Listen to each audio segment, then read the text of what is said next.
सिंह का गाना आ चुका है और अक्षरा सिंह ने उस गाने में अपने दर्द को जिस तरीके से बयां किया है, शायद ही कोई भोजपुरी इंडस्ट्री का कोई भी स्टार ऐसा कर सकता है। जी हाँ दोस्तों, हम एकदम सही कह रहे हैं। अगर आपने अभी तक वो गाना नहीं सुना है तो जाकर सुने, आपको भी पता चलेगा। और पूरी तरह से लग रहा है कि अक्षरा सिंह ने इस गाने को पवन सिंह के लिए ही गाया है।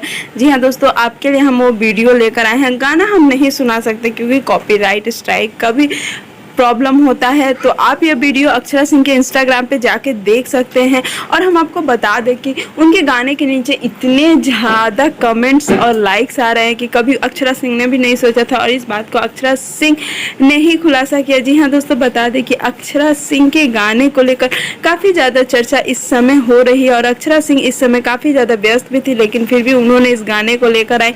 और गाना इतना ज़बरदस्त है कि अक्षरा सिंह के उस एक्सप्रेशन और उस प्यार को कोई भुला नहीं सकता। आप भी देख सकते हैं, एक समय तो ऐसा आता है कि अक्षरा सिंह पूरी रो देती है। और ये गाने का भी टाइटल है, एक दिल ही तो था जो तूने तोड़ दिया।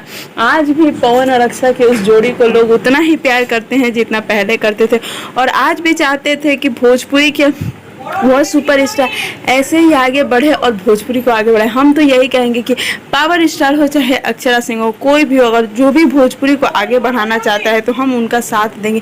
भले ही वो अक्षरा सिंह हो चाहे पवन सिंह हो चाहे रितेश पांडे, सभी को आगे बढ़ना है और सभी को कुछ ना कुछ धमाल करना है। हम तो यही कहेंगे, अगर आप अक्षरा सिंह को दिल से चाहते हैं तो उनके लिए ज़रूर कुछ कमेंट कर।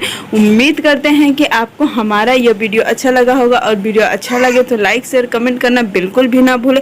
और आपसे एक बात कहनी थी कि पवन सिंह जी का भी गाना आ रहा है, जिस गाने को लेकर अभी से ही चर्चा हो रही है, यार 75। तो आप समझ सकते हैं कि इस दोनों गाने को लेकर काफ़ी ज़्यादा बवाल मचने वाला है, लेकिन अभी तक ना ही पवन सिंह ने कुछ ऑफिशियली कहा है ना अक्षरा सिंह ने। तो अब यह देखना काफ़ी दिलचस्प रहेगा कि इन दोनों के अलावा कोई भी अगर इस बीच में आता है तो उन्हें यह दोनों जवाब देंगे, क्योंकि हमने देखा है कि ना ही आज तक पवन ने अक्षरा को कुछ कहा है और ना पवन ने ज्योति ने किसी को भी कुछ कहा है। बस बातें बिगड़ती चली जाती है और फैंस लोग खुद में ही लड़ते रहते हैं। उम्मीद करते हैं वीडियो आपको अच्छा लगा।